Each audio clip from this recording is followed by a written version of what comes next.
పార్లమెంట్లో ప్రతిపక్షాలన్నీ ఒక్కటయ్యాయి. విభేదాలన్నీ పక్కన పెట్టి ప్రభుత్వాన్ని ఇరుకున పెట్టేందుకు సిద్ధమవుతున్నాయి.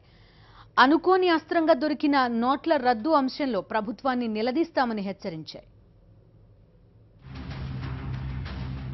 విభేదాలు పక్కన పెట్టి ఒక్కటైన ప్రతిపక్షాలు, నోట్ల రద్దుపై ప్రభుత్వాన్ని ఇరుకున పెట్టే యోచనలో విపక్షాలు, వాడి వేడిగా సాగనున్న పార్లమెంటు శీతాకాల సమావేశాలు, చేతులు కలిపిన తృణమూల్ కాంగ్రెస్, కమ్యూనిస్టులు, సామాన్యుడి కష్టాలపై చర్చకు రాజ్యసభలో విపక్షాల నోటీసులు. నోట్ల రద్దు వ్యవహారం పార్లమెంటు శీతాకాల సమావేశాలను కుదిపేయడం ఖాయంగా కనిపిస్తోంది. తన నిర్ణయాన్ని ప్రభుత్వం సమర్థించుకుంటుంటే విపక్షాలు మాత్రం విరుచుకుపడుతున్నాయి. పేదలు హాయిగా నిద్రపోతున్నారన్న ప్రధాని మాటలు పేదల్ని అవమానించేలా ఉన్నాయని బెంగాల్ ముఖ్యమంత్రి మమతా బెనర్జీ నిప్పులు చెరిగారు. You take strong action against the corrupt people. But why you are asking the 99% commoners? డబ్బు కోసం పేదలు బ్యాంకులు ఏటీఎంల చుట్టూ తిరుగుతున్నారని ప్రధాని అన్నట్టుగా పేదలు కాదు ధనికులు హాయిగా నిద్రపోతున్నారని బీఎస్పీ అధ్యక్షురాలు మాయావతి విమర్శించారు. लोग अपने सभी कामकाज भूल गए. बुरा हाल है पूरे देश के अंदर. त्राही मची है. अफरा तफरी का माहौल पैदा है.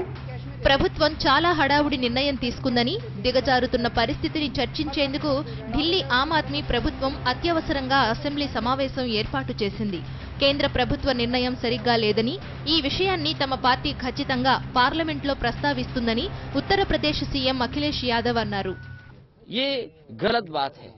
केंद्र सरकार ने कोई सूझबूझ से काम नहीं लिया. केंद्र सरकार ने कोई तैयारी नहीं करी. केंद्र सरकार की कोई समझदारी नहीं रही, जिसका परिणाम आज पूरी जनता को भुगतना पड़ रहा है. ప్రజల సమస్యలపై గొంతెత్తేందుకు విభేదాలు పక్కన పెట్టి అన్ని పార్టీలు కలిసి రావాల్సిన అవసరముందని కాంగ్రెస్ పిలుపునిచ్చింది. పార్లమెంటు ఎజెండాను పక్కన పెట్టి నోట్ల రద్దు వ్యవహారంపై చర్చ జరపాల్సిన అవసరముందని సిపిఎం ప్రధాన కార్యదర్శి సీతారాం येचूरी అభిప్రాయపడ్డారు. सब पार्टियों ने ये नोटिस दिए हैं कि पार्लियामेंट का बिजनेस को स्थगित करके पहले इसके बारे में चर्चा करें, क्योंकि आतंक मचा हुआ है पूरे देश में. తన నిర్ణయాన్ని సమర్థించుకుంటున్న మిత్రపక్షాలు అకాలీదళ్, శివసేన మరో రాగం వినిపిస్తుండడం బీజేపీని కలవరానికి గురి చేస్తోంది. ప్రభుత్వ నిర్ణయం ఆర్థిక అరాచకత్వానికి దారితీసిందని శివసేన తీవ్రస్థాయిలో విరుచుకుపడింది. విపక్షాలన్నీ ఒక్కతాటిపైకి వచ్చినా పార్లమెంటు సమావేశాలను పూర్తిస్థాయిలో స్తంభింపజేసే అవకాశాలు ఉండకపోవచ్చని రాజకీయ విశ్లేషకులు భావిస్తున్నారు. పెద్ద నోట్ల రద్దుతో ఇబ్బందులు ఉన్నప్పటికీ రానున్న రోజుల్లో మంచి జరుగుతుందనే అభిప్రాయం ప్రజల్లో ఉందని అంటున్నారు.